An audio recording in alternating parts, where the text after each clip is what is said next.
Hello and welcome back to another episode of Math with So. And today we're going to be doing operations of functions, given f of x and g of x in this case, but you could have other ones like h of x and k of x. So operations mean you're going to either add, subtract, multiply, or divide.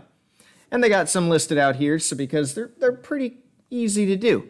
If you have a plus in between them, that just means you're adding f of x and g of x together, which is why they have a 3x, which is f of x, plus g of x, which is the 2x minus 4 here.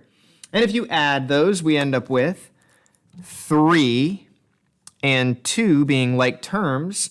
And when you combine 3 and 2, you end up with 5x minus 4. So you're just adding things. We've done that before. Not a hard thing to deal with. But if there's a minus in between, you do have to be careful when there's a minus in between to distribute the negative, which is why you end up with 3x minus 2x, which ends up being 1x. But negative 4 made it a positive 4, not just a negative 4.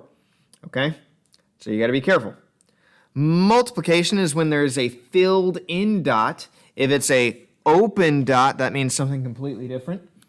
This is a filled in dot, so you multiply f of x times g of x, which would be 3x times the 2x minus 4, which in this case means we would distribute. In other cases, it means you would have to FOIL. 3x times 2x is 6x squared.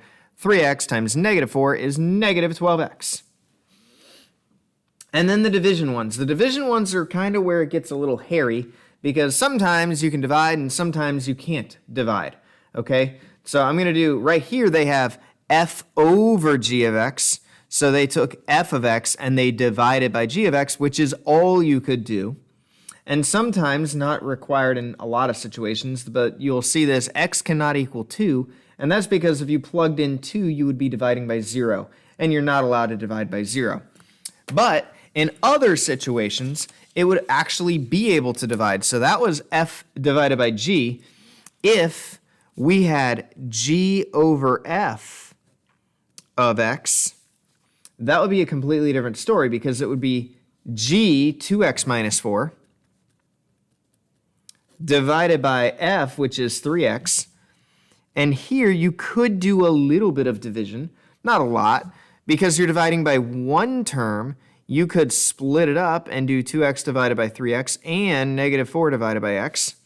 And if you did that, you would end up with 2/3 minus 4 over x, which did, in fact, divide a little bit. Not a lot because the x's cancel out. But in most cases, operations with functions, either adding, subtracting, multiplying, or dividing, are really that simple. It's doing just what you've already done, okay? So that's it for this one. Until next time, stay positive, and I will see y'all later. Bye.